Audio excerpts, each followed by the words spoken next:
Bienvenue. Aujourd'hui, on va plonger dans une histoire absolument fascinante. Une histoire qui s'étend sur des millénaires et qui est tissée au cœur même du Maroc. C'est celle des Juifs du Maroc, une histoire de coexistence, bien sûr, mais aussi de bouleversement et surtout d'une spiritualité vraiment unique qui continue de rayonner partout dans le monde. Plus de 2000 ans. Il faut prendre un instant pour vraiment réaliser ce que ça signifie. Ce n'est pas juste un chiffre, c'est une présence juive qui n'a jamais été interrompue au Maroc. Et cette profondeur, elle va façonner absolument toute l'histoire qu'on va explorer ensemble. Alors voilà notre parcours. On va commencer par les origines, les racines très anciennes. Puis on verra les siècles de vie, sous différentes dynasties, la coexistence complexe. Ensuite, le grand tournant du XXe siècle, l'Exode. Et on terminera sur cet héritage spirituel incroyable qui perdure. Allez, on remonte aux origines.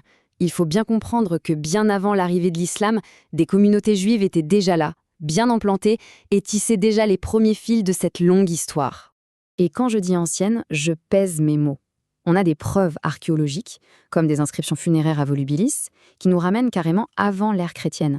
Et ces premières communautés, attention, elles n'étaient pas du tout isolées. Non, elles faisaient pleinement partie des grands réseaux commerciaux de la Méditerranée. Et là, on touche à un point qui est vraiment unique au judaïsme marocain.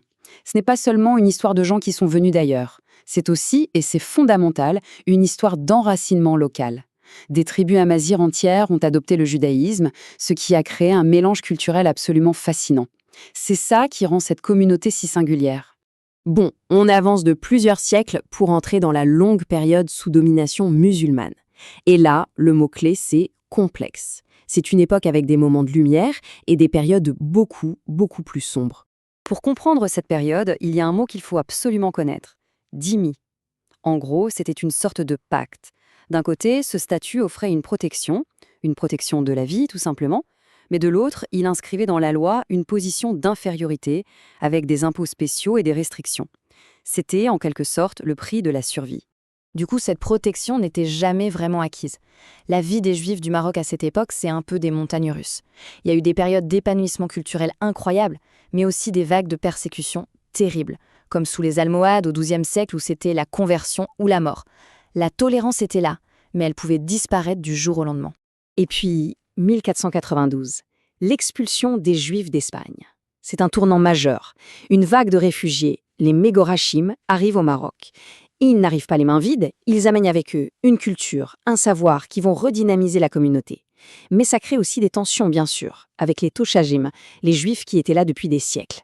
C'est d'ailleurs à ce moment-là qu'apparaît le Méla, le quartier juif. Le premier est créé à Fès.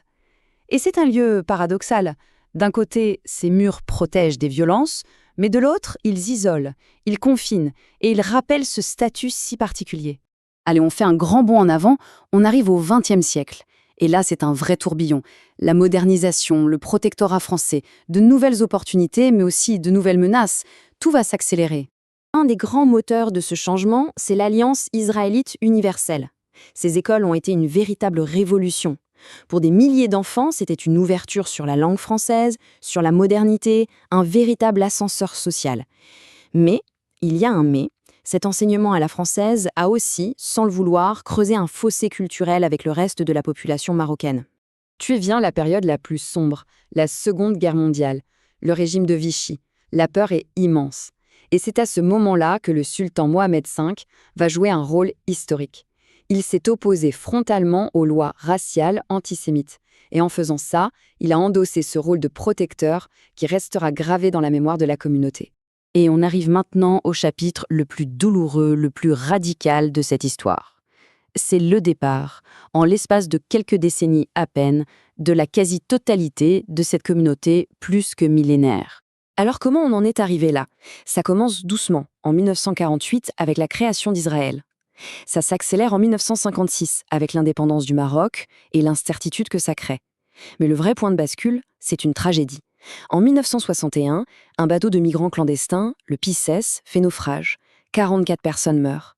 Ce drame est un électrochoc. Pour beaucoup, c'est la preuve qu'il n'y a plus d'avenir possible au Maroc. Mais attention, l'histoire ne s'arrête pas à ce départ. Loin de là, parce que même si la communauté est partie, son héritage, lui, est bien vivant. La tapisserie n'a pas été détruite, ses fils continuent de briller partout dans le monde. 1 million! C'est le nombre d'Israéliens qui, aujourd'hui, auraient des origines marocaines. 1 million! C'est juste pour donner une idée de l'impact colossal que cette communauté a eu sur Israël. Cet héritage, on le voit, on l'entend, on le goûte tous les jours là-bas, que ce soit dans la musique, la cuisine ou la politique. Et pour finir, on va s'intéresser à une tradition absolument magnifique et bien vivante. Une tradition spirituelle qui agit comme un pont entre la diaspora et la terre d'origine, la Iloula. La Iloula, rien que le mot est beau. Ça veut dire réjouissance en araméen.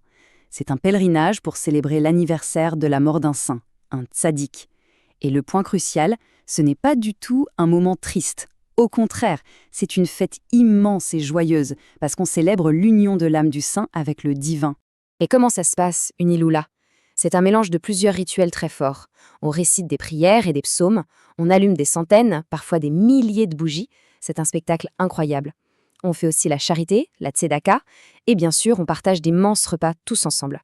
C'est vraiment un moment de ferveur et de communion. Et au cœur de la Iloula, il y a cette croyance dans les ségoulots, les bénédictions. Chaque saint a sa spécialité, si on peut dire. Par exemple, on va prier Rabbi Amram ben Diwan pour la guérison des enfants. Pour le succès dans les affaires ou pour se protéger en mer, on s'adresse à Rabbi Haïm Pinto.